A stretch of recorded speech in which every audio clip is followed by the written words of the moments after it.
Hi everyone, it's Randall with Carter Hill Honeybees. Today I'm going to pull some more resources out of this colony. There's several frames of capped brood in here. I'm hoping to get 3 or 4 frames of brood out of here. This is going to involve 3 colonies, what I'm about to do.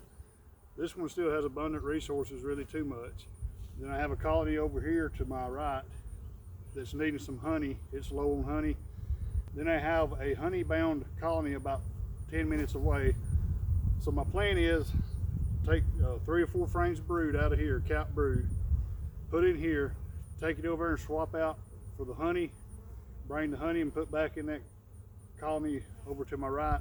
By taking resources from this colony and the other one, I should be able to balance out 3 pretty good. So I just want to show that to you today, how I'm going to do that.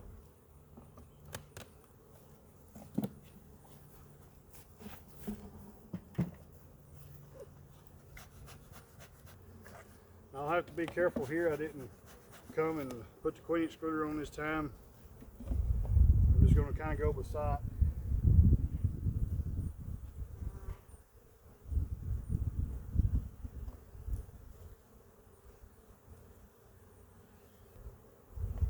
I'm looking carefully for the queen. This is like a pretty good frame to take. Right here's a beautiful frame of brood. Capped brood on both sides. This will really boost the honey-bound colony I have over there. This will probably wind up being about 2.5 frames of bees once this emerges.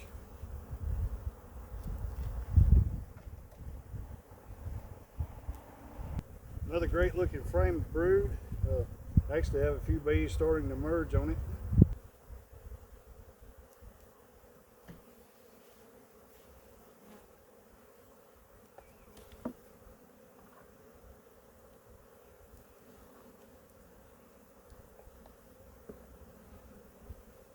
I think that's going to be just about right. So basically going to take 3 good frames of capped brood out of here. That's going to pull this colony down pretty good. So this will give the queen some fresh ground to lay in, or some fresh cells to lay in, I should say. Also buy me some more time, and hopefully I'll keep this colony from swarming. I believe if I wasn't doing this, they would probably have committed to swarm and done be on their way to actually doing it.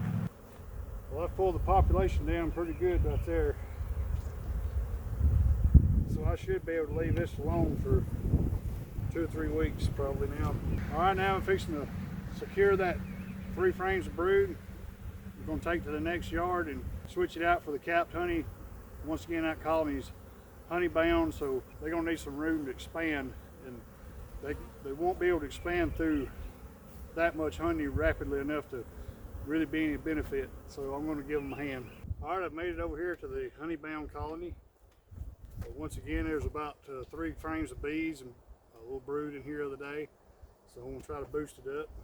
So let me show you what I'm seeing here from the top. So we got all the bees right here. These 4 frames here, actually 5, maybe even 6 of them are mostly honey. So I'm going to take 4 frames of honey out of here, spread it out, and put some drone comb in here and give the queen immediate space to move, and plus these bees, hopefully they'll take those empty combs and the queen will take off with her egg laying. This frame's about half full of honey, not as much in there as I thought it would be. I didn't take it out and look at it the other day.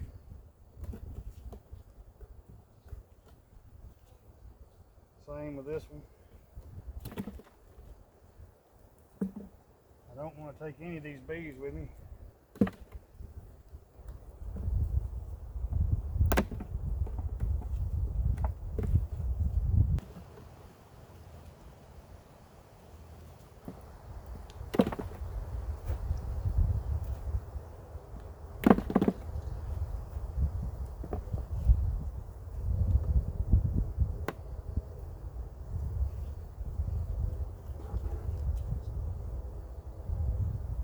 A lot of pollen there.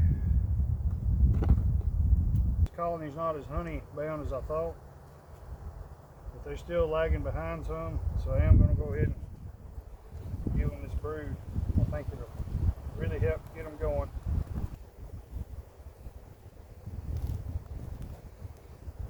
I'm going to take a second and double check for the queen, make sure I didn't take her by accident. She can be anywhere in a box, but typically this time of the year you'll find her on frames that have eggs, and there's no eggs on this frame. Go ahead and put this one down in there. Yeah, I don't see no queen on this one either, so I think we did okay. We got a few bees in the box here and just looking carefully to make sure the queen's not in here.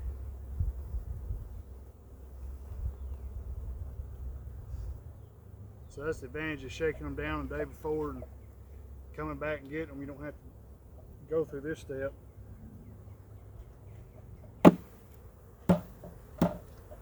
And so there we go. I swapped the brood out for 2.5, 3 frames of honey.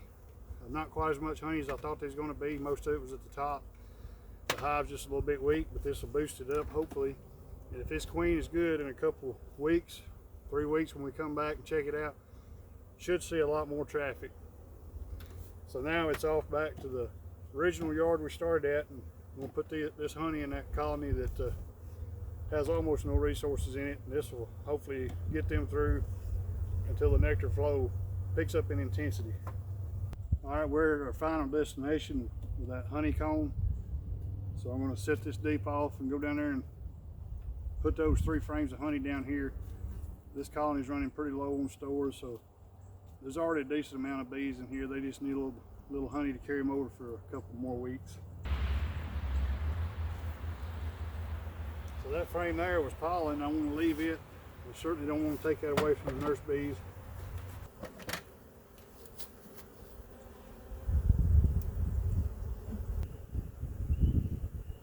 A lot of pollen. They definitely get them a lot of pollen. So that's going to work out pretty nice. So there we go. I just transferred some brood from one colony to another that had a little extra honey. Swapped out the brood for the honey, and I brought that honey here to this colony and swapped it out for some empty frames. They was running really low, so I basically helped out 3 colonies right here in just a short amount of time, about an hour. I'll probably put out some more sugar water, let these foragers kind of get some stores going, and that'll help these colonies, this one to pick up and go on and the other one to recover, because I've really pulled it down. I've pulled probably 2/3 of the bees out of that. I'd rather do that than to lose the bees to swarm. At least this way I kind of had control of the situation, and I could use those bees and resources to help some other colonies that are struggling a little bit. I appreciate you joining me for this video, and I hope you got something out of it. We'll see you next time.